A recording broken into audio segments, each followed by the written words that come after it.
Ассалаумағалейкум, құрметті көрермендер. Қазақ тілді YouTube арнамызға қош келдіңіздер.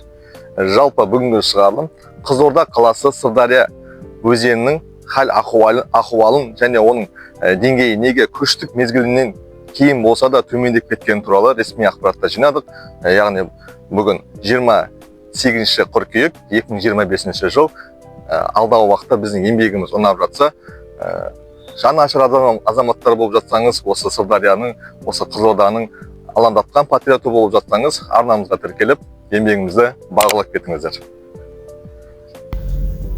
Сырдария өзенінің негізгі себептерін біз іздеп көрдік. Климаттың өзгеруі, құрғақшылық. Жақында болған құрғақшылықтар мен аз жауын-шашын өзенге келетін су мөлшерін азайтады.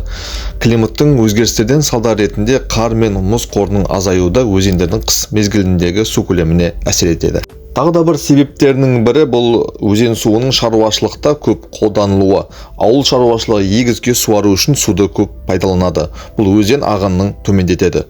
Су жоғалту, булану, ағып кету және инфрақұрылымның ескілігі де әсер ете алады. Трансшекаралық мәселелер мен келісімдер де бұған себептерін әсер етеді. Мысалға айтып өтсек, Сырдария өзені бірнеше елден өтеді, яғни Қырғызстан, Өзбекстан, Қазақстан. Бұл елдердің су саясаты келіссөздері өзенге келетін судың мөлшері әсер етеді. Жоғары ағыс, яғни бұл Қырғызстаннан басталып болса, орта ағыс бұл Өзбекстан. Төменгі ағыс елдерге аз су осылай мүмкіндіктермен аз келеді. Сырдария өзенінің аз болуы бұл жылдық судың табиғи өзгерісі, яғни кей жылдары қар қоры және жауын-шашын аз болғанда өзенге түсер су мөлшері де аз болады. Қосу салалары төменгі өзен салаларда кейде құрғап қалады. Олар қосып тұратын су мөлшерінен де азайтады.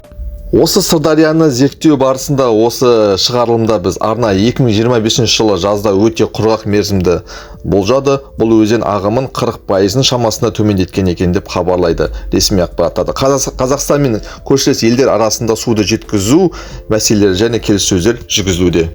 Бір жағынан ойлап қарасақ, 2025 жылдың күзіне таман Қызылорда тұсындағы Сырдарияның судың аз болуы бірнеше фактордың қосындысынан әкеліп соғады. Яғни аймақаралық бөлу және келісімдер бұл 2025 суару маусымына Қазақстан Сырдария арқылы шамамен 3,7 миллиард куб су алуға келісім жасады.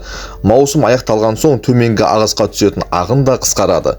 Қыркүйекте Шардарадан Өзбекстан бағытына су жіберу туралы келісімде ие болды. Бұл төменгі ағысқа Қызылордаға келетін суға қысым түсіреді. Қуаңшылық пен гидрометеорология жаздың соңы күз басында оңтүстікте қуаңшылық ықтималдылығы жоғары болды. Бұл өзендерге келетін табиғи ағынды азайтады. Осылай мемлекеттер аралық келісімге келсе, алдағы уақытта Сырдариямыз толады деп сенеміз. Жалпы шығарылым барысында біз 5 локацияны қарадық, яғни Қызылорда маңы қасынан, яғни плотинаны алды деген секілді, жаңағы облыс акиматқа көпірі, сосын жаңағы левый сол жақ жағалауға кететін көпірді қарадық. Бірақ 4-ші локацияға келген кезде Қызылорда қаласы жаңа базар, ескі базардың маңына келген кезде жүрек ауыртатын жағдай көрдік. Сырдарияның енді бұрында осы Қызылорданың қаласының тұрғандықтан, себебі бұл жақта бала кезімізде суға түстік.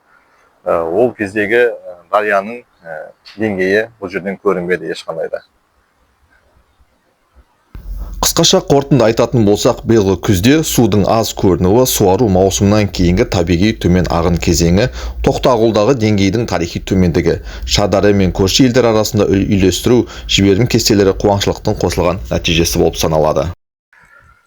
Құрметті көрермендер, біз осымен Қызылорда қаласы маңындағы Сырдарияның хал ахуалы жағдай туралы шығарылымды аяқтаймыз. Біз 5 локацияны көрсеттік. Алдағы уақытта осы дарияның суы көтеріледі, Құдай қаласа алдағы уақытта ол туралы шешімдер қабылданады деген үміттеміз. Қызылордамыз жайнай берсін, Қызылордамыз көркейе берсін. Егер біздің осы еңбегіміз, осы дарияның хал ахуал жағдайын көрсеткен еңбегіміз сіздерге ұнаса, арнамызға тіркеліп, қолдап, бөлісіп, лүпіл басып өтіңіздер.